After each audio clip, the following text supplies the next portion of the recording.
When it comes to relationships in SML videos, things are all over the place, from couples that try to make it work to absolute disasters. Today, we're ranking those relationships from SML Movie videos, starting from relatively healthy ones and working our way down to the most toxic pairs in the SML universe. Marvin and Rose, relatively healthy but not perfect. Marvin and Rose are a good example of a mostly healthy relationship. They usually communicate, spend quality time together, and show affection for one another. You can see that they genuinely care about each other, which is refreshing in the chaotic world of SML. But even they have had their fair share of issues. Back when Rose was still Rosalina and Marvin was Mario, she vanished for almost 2 years without telling Mario where she went. That's not exactly the most responsible thing to do in a relationship. And let's not forget that Rose cheated on Marvin with a chicken in Jeffy's Easter eggs. Yeah, you heard that right. To top it off, she once threw a hammer at Marvin in Mr. Goodman's Revenge.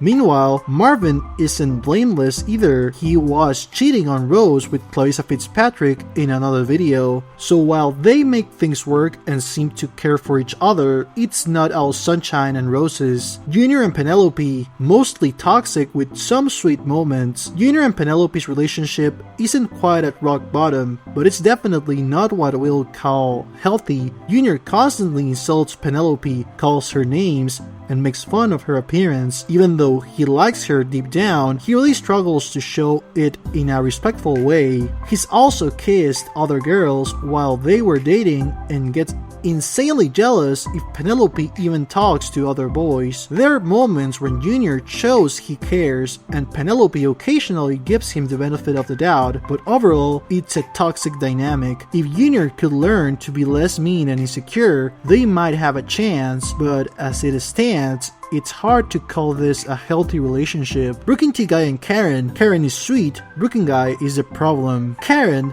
despite her loud voice and sometimes frustrating cluelessness, is surprisingly kind-hearted. She genuinely loves Brooking Guy with everything she's got. She just wants to spend time with him, cook him meals, and show him affection. But Brooking Guy, yeah, he's the problem here. He constantly mocks Karen, complains about her, and avoids spending time with her whenever he can. He's even cheated on her in multiple videos, which just adds another layer to his toxicity. Karen might be annoying at times, but she doesn't deserve to be treated the way Brooking Guy treats her. This relationship shows how one person's bad behavior can drag down an otherwise well-meaning partner. Tyrone and Judy, chaotic but they love each other. Now, Tyrone and Judy's relationship is the definition of hot mess. These two are always cheating on each other, constantly bad-mouthing each other when the other isn't around, and getting into arguments, but somehow, despite all the chaos and betrayal, they seem to love each other in their own strange way. It's as if they thrive on the drama and dysfunction. They're one of those couples that fight all the time but somehow can't stay away from each other. As toxic as their relationship is,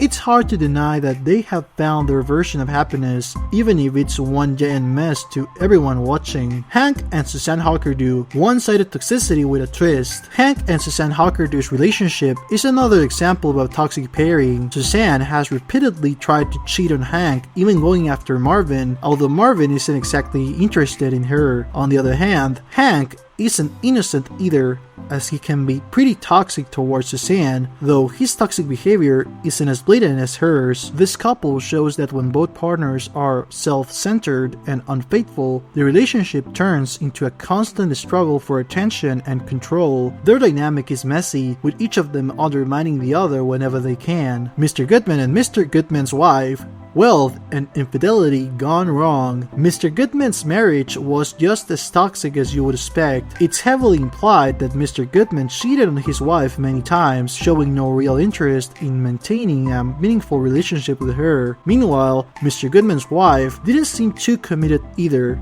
She found Mario attractive while still being married to Goodman. In the end, this relationship was just two people who didn't care much about loyalty, treating their marriage like a business arrangement rather than a meaningful connection. It's no surprise things ended the way they did in the video Mr. Goodman's Wife. So there you have it, a look at SML relationships from somewhat healthy couples to absolute disasters. Some of these relationships show glimpses of love and effort, while others are just straight up toxic messes that somehow still manage to function in their own strange ways. If you enjoyed this breakdown, make sure to like, comment, and subscribe. Let me know which SML couple you think is the most toxic in the comments below. Thanks for watching.